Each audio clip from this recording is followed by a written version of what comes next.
Welcome to the Backpack Glacier podcast, brought to you by the Ultralight Quilt, trusted by the best backpackers in lighten equipment. Lighten your load at enlightenequipment.com. With me today is the Rapunzel of the backpacking world, Alex Hatlevig. How's it going today? I am doing fantastic, and I've never been called Rapunzel. That is definitely, I think that's the first time I've ever heard someone say that one. But I like it. I try to offend you at the gate just to see how you react. And Right. I mean, it makes sense. Like, this stuff's getting pretty darn long. Like, I just compared it to like my girlfriend and my family members, and it's the longest out of my entire family. So for those who are just listening, he's got hair going down to his like abs, basically. It's it's pretty far. It's almost down to my butt, which is crazy. Is that right? Yeah, okay. It's pretty close. So you get called more like Thor, is that right? Yep. Oh, I hear Thor like almost every single week. Which, yeah. Wait, by like the grocery clerk, or who's calling? Oh yeah, like I'll just be like randomly, someone will just be like in the grocery store, they'll be like, "Oh, dude, you look like Thor." Or like, so like a little girl tugging at like your pant leg, like, "Are you Thor?" Nothing like that, but okay. I've had people. There was one time I was backpacking, and I didn't get called Thor, but there were some guys hanging out on a rock, checking out the view, and I walk up the trail, and one guy just goes like, "Oh, dude, you look just like Clay Matthews." So I've heard that one all the time. Yeah, Clay Matthews, it's funny. The old linebacker. So okay, so, we were chatting before we hit the record button, and you didn't fully reveal, but you alluded to the fact that when you started your YouTube channel, you started it was like based on your hair. Is that correct? Yes. So this is one thing that like whenever my YouTube channel gets brought up and we're talking about like the history of my channel, it always gets brought up because it is like the genesis of my YouTube channel. So way back in it's been like 7 or 8 years. When I first started making YouTube videos, I actually started making videos about growing out my hair. Okay. And the whole process. Wait, why did you do this? What made you think I got to make a YouTube channel about this?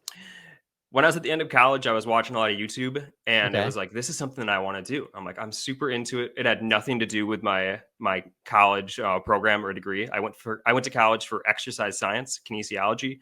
And then at the end of college, I realized that I just wanted to make videos. So I really got into YouTube. I wanted to start a channel. And at that same time, I was growing out my hair because I wanted to have long hair. And I was watching a lot of YouTubers doing the whole, like, this is what to expect when you grow out your hair. And I was like, I can totally make these exact kind of videos. So I did. I can do better than this. Yeah. And it was so embarrassing. Like, I had roommates at the time, and I would only film videos when all of them were gone. So like they would never hear me talking to my camera or anything. And the videos actually started doing very well. Like, I had a video that got almost 2 million views. What? I'm serious. Yeah. Oh my goodness. It got views, and it was on my like 1 year hair growth or something. Wait, is it still out there? No, it's not. I want to go find it. I unpublished. They're not public on YouTube. I still have them. They're just not public on YouTube, so you can't see them. If you come back on the show again, we'll kind of coax you into bringing those out of retirement, and we can check out what that looks like. I did make a video with like watching all those old videos and kind of like reacting to how just like awful and embarrassing they are. And then after I put out that video is when I unpublished all of those videos. That's hilarious. Yeah. But I stopped. Okay, can I ask you, how old were you when you took the video of yourself watching yourself with the hair?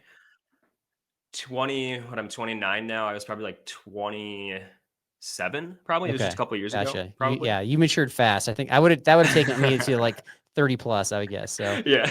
Okay. Interesting. But yeah, when the videos started doing very well was when I was like, I need to stop making these videos because I don't want to be the hair guy on YouTube. The hair guy. That's hilarious. Yep. Okay. Well, I appreciate your transition to the backpacking world. For those who don't know Alex, he makes a lot of backpacking videos, and they're different. They're not like your kind of typical ones. He's got all sorts of content comparing different products like the pad inflators to just, you got all sorts of stuff. So we'll talk about that later, but yeah, for sure. But I brought you on. So we're talking about absurd backpacking trinkets or gadgets or kind of something in that realm, things that we think are absurd that people might actually buy or are already buying. So like, what's your definition of a trinket? So I would say a trinket needs to be something small. Like a trinket just already sounds like something tiny. It needs to also be relatively inexpensive. Okay. But also, I think not for backpacking, not in this world. Yeah, right. That's the thing. Like, how much do you want to push what a trinket really is? Right. But something small, relatively inexpensive, but also needs to have some sort of purpose. So a trinket, It could be something like a tool. I think there's tools that could also be considered trinkets. Sure. But also a trinket is also like a figurine or a souvenir as well. Like that's Figurine. kind of what a trinket is. Are people buying backpacking figurines? Exactly. And that's where it gets weird with backpacking trinkets, because everything we're bringing backpacking needs to fulfill some sort of purpose. There needs to be a use to it. So it can't really be a souvenir, or else it's just dead weight.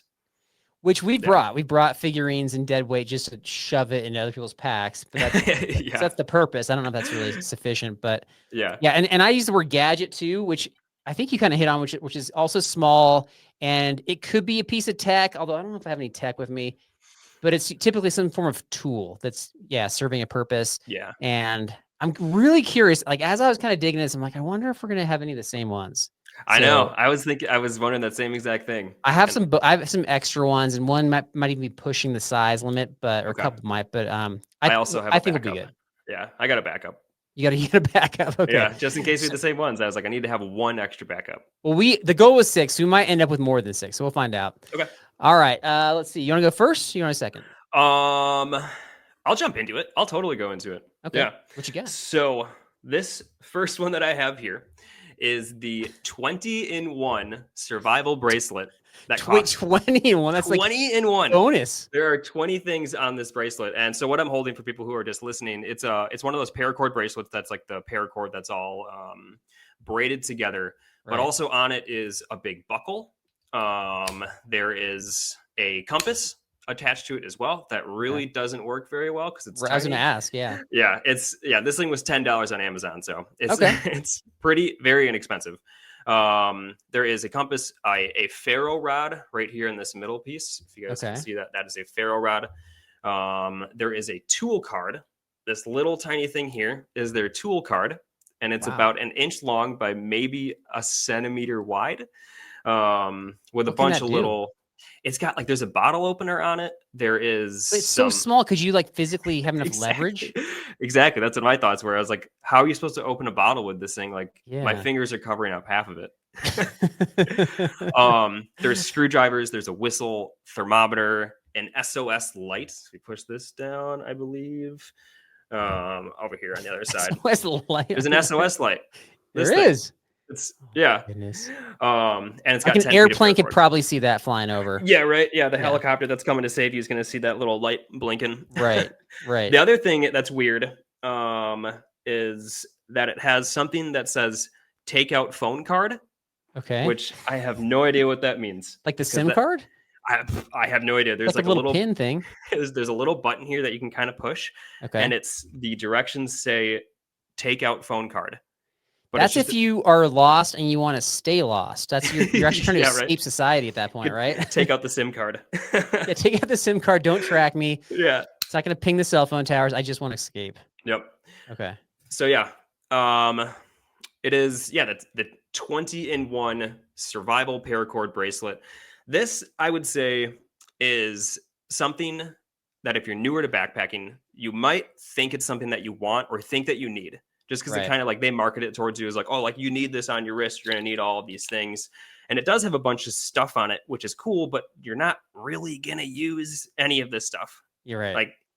For the most part, I would say maybe the compass could be kind of unique to see where you're at, but it's unreliable. The thermometer on this thing has not changed since I got it. It's been sticking the same, and I have not had the heat on in my house, so it's been going up and down here. Okay. Like we were talking about, the tool card is tiny. The ferro rod is also tiny. I couldn't even really get it to spark when I was trying to use it earlier. I think you're right. I think I'm looking at that, and people have been trying to sell those, and they successfully sold the paracord bracelets for years. Yeah. This is obviously next level with all the extra doodads it's got on there. It is. But I don't know of anybody who's this person, took a fall, or they survived because they happened to have that bracelet on and they untangled it and they lifted themselves to freedom. Right. I haven't heard that story yet. So, and it's only 10 feet of paracord. Oh, which really that's not even enough to get your food bag in a tree. Right. So, yeah. Right. Okay. But that's gonna be hard to beat, man, because you hit on so many different things in that one little piece. I will say I might have you beat with not the ridiculousness of the items I have, but that like people might be more likely to buy some of the things. I know for a fact some people are buying some of the things that I have. So Oh yeah. I don't know anybody I haven't seen that on a backpacking trip. So yep. And that's where like this is something that I would see like maybe a beginner would think that they need to pick something up like this up. So like for me, when I was 13 years old, I for sure would have bought this because I was into all the survival gadgets and stuff. This would have been something 13-year-old Alex would have bought. But now you just kind of know that none of this stuff is really useful when you're out on the trail. Right. Yeah. I mean, yeah. Okay. All right. That's a good first one. You started strong. One other fun fact about this, on the piece of cardboard that this comes with, there is a picture of Bear Grylls starting a fire. Right there. Ooh. That's Bear Grylls, which I'm assuming he did not authorize his image to be on there. But yeah, it's Bear Grylls. Because it doesn't say his name on there; it just has a picture of him. No, it's literally just him starting a fire. Like anybody can see that. But yeah, that's Bear Grylls starting a fire. We'll let Bear know so that way he can sue Amazon, I suppose. Right. But, okay. All right, I've got one. This is an item that's becoming increasingly popular, and we briefly mentioned on a previous episode, and then I think I poked fun at it, and then I got pushback on poking fun at it. So I thought I gotta poke fun at it more. We got to more about this. Okay, it's this item right here. Do you know what this is right here? Is it the aqua clip thing? Oh no, thermometer. Is it the thermometer? Oh, it doesn't. Oh my goodness. No. I think we put them out of business. All right, so this is called a tent stake pusher. Oh, of course. Where you push like it has different attachments because there's different styles of stakes. And you just, like if you are in a spot where it's hard to push the stake down, like this provides more surface area for you to just use your fingers basically to push the stake into the ground. Right. And what I learned was that there's so many different types of stakes that have different, like this one right here. I bought the wrong one because I was like trying to figure out which tent stake I commonly use. Okay. And this is not the right one. So I couldn't even test it out. But yeah, there's like different names and things. And there's just a lot of vocabulary for tent stakes, apparently. So yeah. So I'm not big on like clutter and extra things. And I feel like this is one of those things. The person that pushed back on it said, look, I've been backpacking and I camped in a spot that had really hard ground and had no rocks. And this thing was helpful. In that scenario, I agree. Yeah. I've never been in that scenario where there's like zero rocks. Yeah, that's exactly what my first thought was like there's nothing, like where are you backpacking if there's like literally nothing around? Like using like a stick could kind of like, if you got like a piece of wood that's fairly dense, like you can kind of use that. Right. Yeah. I get the hard ground. Like I typically am able to use my shoe to kind of like kick it in. Yeah. But if it's really hard, like solid ground, I get that you might want something more sufficient, but I've never like not been able to find a rock, but I haven't been everywhere. So I don't know. Yeah, right. For sure. I think I could see it. I want to disagree with you. I want to say that it's something that you could totally bring with, then definitely is a useful trinket, but it seems so situational where like, are you really going to be in a place that has like zero rocks to help you get your tent stake in? But I will say also, like I've been pretty darn close to piercing through some the soles of my shoes from trying to kick in some tent stakes or push them in. So that's another reason why I can see that being useful. Gotcha. It's like, yeah, I'm gonna pierce through my shoes. And if you disagree, if you're like, no, I'd bring that. You can. Don't be shy, man. I want to say that I would, but then I the other part of me, the efficient side of me, would be like, I really don't need to bring this. Like, there's going to be a rock around. Yeah. Yeah. Okay. Yeah, and I think my test is if you bring one of these like small things that may be unnecessary most of the time, and you ever use the word like that was really nifty, like in describing it, then that should be like red lights, like warning signs going off in your mind, like, hey, this is not necessary. Something that's like, that's a little nifty. Like you don't need to have that. Basically. Right. Yeah, for sure. Okay. Definitely. Yeah. All right. That's my first one. What else you got? All right. So my next one, I feel like people might get heated off of this one. But this definitely falls into the gadget territory. 100%. Okay. Do you know what this thing is? I'm sure you've seen this before. Well, it looks like a pad inflator. Try to get it in the light. It is a pad inflator. And this one right here is the FlexTail Zero Pump. And I also have the Nightcore AP05C, which is fairly new. So for people who don't know what these are sleeping pad inflators and deflators where you stick this thing inside the nozzle of your sleeping pad, turn it on, and it inflates the pad fairly quickly. You can pretty much do it hands-free. They're small. It's probably about the size of a a glue stick, I would say, something like That's a that, good right? comparison. Yeah, it's a glue stick, and they're light. They are in total weight about 1.7 ounces. Right. But in reality, you don't need this. You 100% don't Really? need it. Yeah, for sure. Like it's just an extra thing you need to throw inside your backpack. And sure, I guess you can just use this to inflate your pad, but it is a decent amount of extra money spent on some gears. And these companies kind of do they kind of make it seem like it's something that you need to throw in your backpack, where like they'll say like, oh, it's an inflator, it's a deflator. They'll also say that it's a fire starter because it can blow air into the fire. Right. But in reality, your pump sack is going to work just fine, and it weighs the same amount, if not less, than these. And also, it doesn't require batteries. Where these things, if the battery's dead, then this thing is just completely dead weight. Yep. Yeah. Okay. You're preaching to the choir on this one, I will say, but there's still people. I would still say like a good 50% of like regular backpackers, maybe a little less than that, are bringing those. People love those things. Yeah. I know I've heard some backpackers say like how they're just like, I just hate blowing up my sleeping pad. Right. So they bring it with, which I get it. Like I can understand that, but it's still not something that you need to have with you. Yeah. Yeah. And it's only an ounce or ounce and a half or whatever. I just feel like you add the clutter, but then you're also just like, the more those like, oh, it's just an ounce of this and that, like they just add up, man. It just adds up for fast, sure. So. And it's just another thing that you need to charge, like it's just another piece of technology that you got to make sure it's charged up before you go. You got to have the battery. That's the annoying part, is I don't want to have like a lineup of things I'm charging just before they can go to my pack. That's super annoying.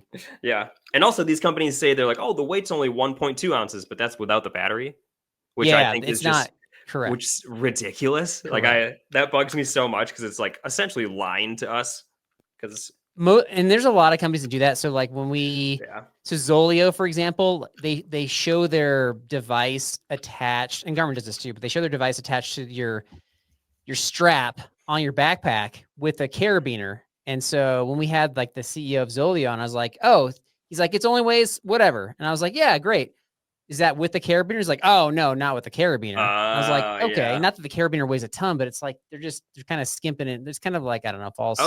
Misleading information. Oh, it 100% is. And that's like, I made a video on these things and I was like, these companies are lying to us. Like they are completely saying, because this thing's pointless without the battery. Yeah. Yeah. Wait, did you make a video called like how the companies are lying to us? I don't, but that's a good idea. I have not made one. I like the idea. You're sparking some ideas. Yeah, right. Okay. Outdoor gear companies are lying to you. Right. Okay, my next one, I didn't even know this existed until I started prepping for this episode. So I don't even know if you could tell what this is for, but this is like it looks like a mini stuff sack. My goodness. With like a toggle on it. And so it kind of, you can cinch it down. Do you have any idea what this would be used for? To carry like a quarter? Like, or like, I would like to carry one quarter around. Yes, just one quarter. In case quarter. I transfer back to the 1980s and have to make a phone call. Right. So, or like your car keys. That one would not fit the car keys. Wow, this is what it's for right here. No way. It's a spoon cover. So you put it in basically it's this mini Dyneema bag over your spoon so that when you put it inside your pack, it's not going to get gunked up, or if you don't clean your spoon off well enough, you're not going to gunk up your pack. It just kind of protects the spoon from all your pack germs, basically. I've never seen that. Is hilarious. That is just a tiny little Dyneema bag. How much did it cost? I want to say it was like $4 or $5. Okay. I was waiting for them to be like, it's $17. No. And it comes in different colors. I have this like kind of maroonish color for the one that I've got right here. Okay. And both the items I have that I've shared so far, they're garage grown gear items, and garage grown gear is not afraid to take risks on items like this. I mean, Lloyd a couple of weeks ago even said he would, basically like sell some of the stuff I would like suggest to him. And I don't even think that stuff would sell. So he'll take the risk. But some of the stuff on there like this, I was like, who's buying this? Who's buying this? That's crazy. Like it's so, the fact that someone made, like, no offense to anybody who made that thing, but that is comical. That's someone made. I'm sure there's people that buy it. If it's on GGG, I'm sure someone's buying it. Like, they don't keep it on there for nothing. Yeah, for sure. So I'm gonna bring it on the next trip, and maybe I'll end up liking it, and I'll have to apologize. But yeah, for sure. I think it's pretty funny. but that's great. That's cool. Okay. All right, so my next one, I don't have an example with me. I thought I had like 2 of these at my house, but I think I might have just donated them or something. But anyway, my next one is a life straw, like the actual life straw Really? straws that you see. Yes, Okay, I'm gonna these bring it up. cost. If you guys don't know what a life straw is, it's a water filter straw that you literally just stick one end into a lake or a river or whatever and drink from it straight out of the lake. They're fairly Right. small. It's just a little tube. It's pretty packable. They're lightweight, and they only cost about $18, which is pretty inexpensive, especially for a water filter. Right. So I think a lot of people see these things in the store and they think like, oh, like I need this as like a backup to my water filter, or like I'll use this one day when I'm out hiking, something like that. But in reality, you're never going to use it. Like I said, I thought I had like 2 of them here in the house, and yeah, there we go. Exactly. There we go. So yeah, I think I had like 2 of them in my house, and I always liked the idea of going out and using that, but I don't think I ever use them ever. Wait, so where are they? You said you had 2. I looked through all of my backpack gear and couldn't find it. I'm pretty sure I've never used them. I think I just donated them. Oh, really? Sure. Okay. Yeah, I think Nice. so. Okay. I looked through all my gear and couldn't find it. So we talked about this a couple weeks ago with my other co-host Ben, and he was saying that people legit use these on like missions trips in places like Africa, but that's not how they're marketing it. They're marketing it for the backpacker, right? Yeah, exactly. Like it just seems like they're trying to make this be like, this is something you need to have in your kit, in your backpack. But it's just like, I've never been backpacking and been like, I need a life straw right now. I'm always using like my regular like Sawyer Squeeze or Katadyn, whatever it is, Right. those kinds of filters. Yeah. I also think okay. a life straw is something that like, it's something for people who don't go backpacking. They buy it as a Christmas gift for someone they know likes backpacking. Kind of like the paracord bracelet too, right? Yes, exactly. Same sort of thing. Okay. Yeah. Yeah. That's a good one. All right. Right. That's my thoughts. Yeah. Okay. All right. Let's see. My next one I've got is this one people might already have and not even know it. And that is the whistle buckle. Okay. Yep. So these come standard on some packs. And so if it comes with your pack, like it just comes with your pack, right? And so basically it's just the little clip on your sternum strap, and it's got a little place where you can kind of blow a whistle. And if it comes with your pack, great. But if you're like, I need to save my own life with a whistle, and so I'm going to try to be more efficient by buying the whistle buckle from Gear Aid, then I think that like I've never heard of anybody saving their life.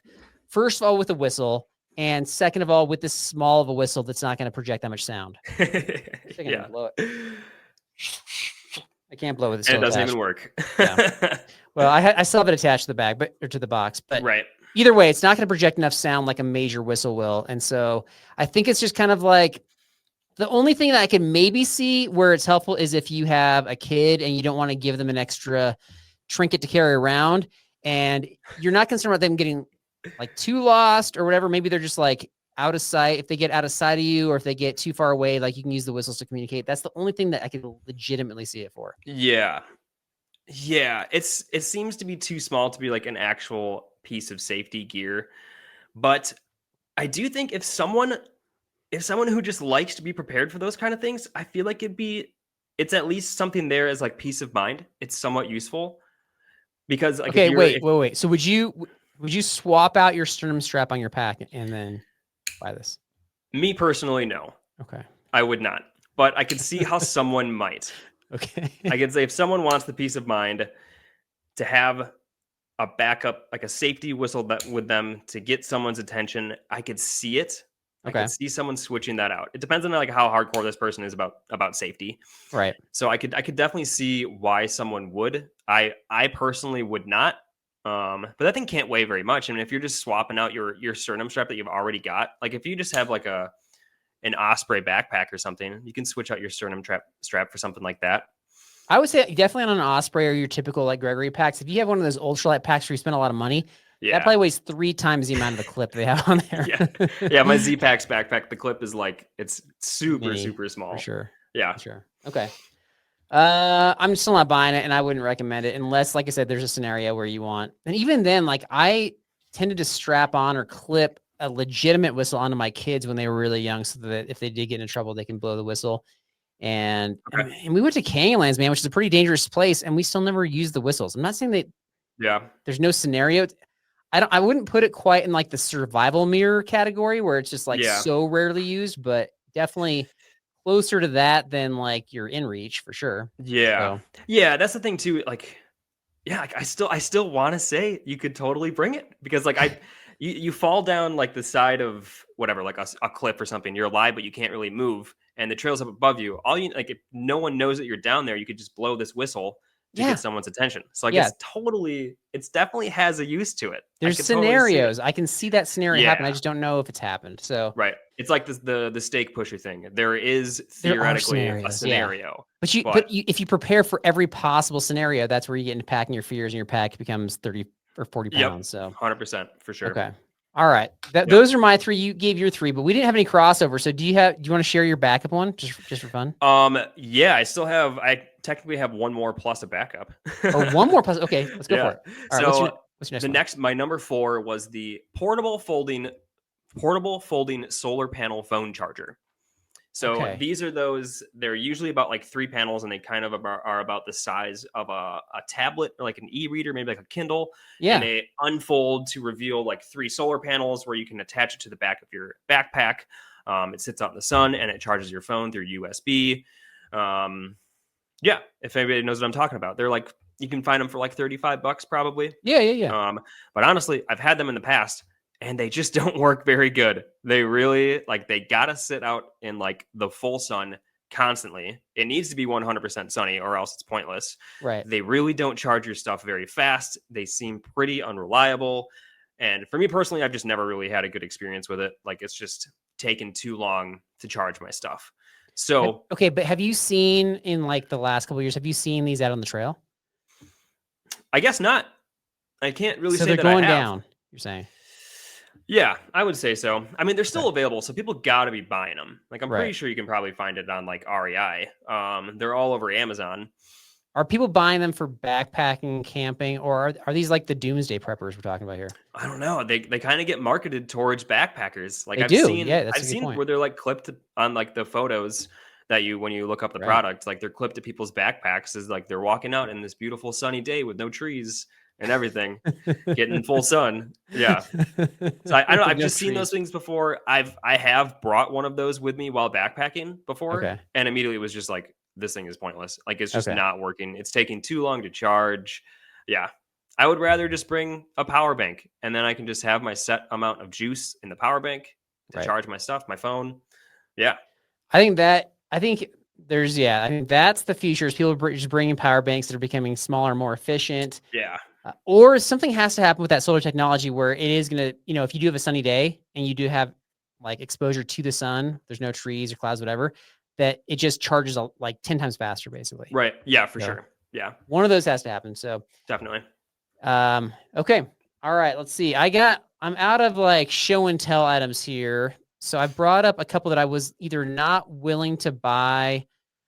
I'll do one more, and then I got like a kind of an honorable mention one. Are you familiar with not the half dome tent from REI, but the tiny half dome tent? I am. I definitely am. Yeah. Okay. So this is the thing that's for like cats, right?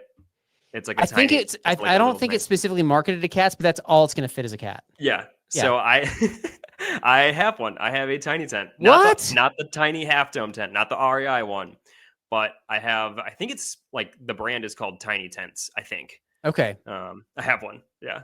Wait, you have a cat that goes inside it? Yeah, I mean, we have cats. They don't really go inside of it. I think they did like when we first bought it, and they never went in it again. Typical good investment right there. Right. Yeah. Well, this is terrible on like multiple levels. So I think they were marketing to like small dogs, but then people bought it and they're like, I have a small dog, and the small dog doesn't fit, basically. Yeah. And then people were like, well, but it does fit cats. And so the positive reviews are people that specifically bought it for cats. But there's a ton of negative reviews for people that basically can't even get it. Like, it's not even available, and it's still available on REI's website, but they won't even actually send it to you. They just like refund your money because they're like, actually, we don't have it anymore, or whatever. What? Yeah. It's like half the reviews on there where it's like they couldn't even physically get the item. Weird. And that's super weird. It's a really miniature version of the half dome tent. excuse me, it's hard to tell the size based on just looking at the picture because it just looks like an actual tent. It does. But it's only $35, so it's got to be way small, and it's got the rainfly and everything. So I just can't believe this is on their site. Like, to me, it's like the fact that they're not even selling it or even willing to ship it, but it's, I don't know. It's the weird thing is that it's people just aren't receiving it. Like, I've definitely seen them in REI. Like, they're for sure like for they've display. been set up. Yeah, and that's like kind of just the point of it. Like, if you got a shelf that needs a little tent, you can put your tiny tent on a shelf. That's like literally the only point. Yeah. Or if you're the outdoor company and you're just like looking to display the tent, here's what it looks like to set the whole thing up. Like, there you go. Right. Yeah.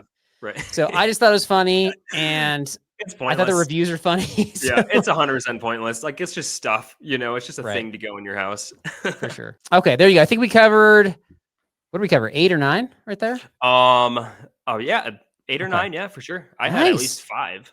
Nice. Yeah. Well done. All right.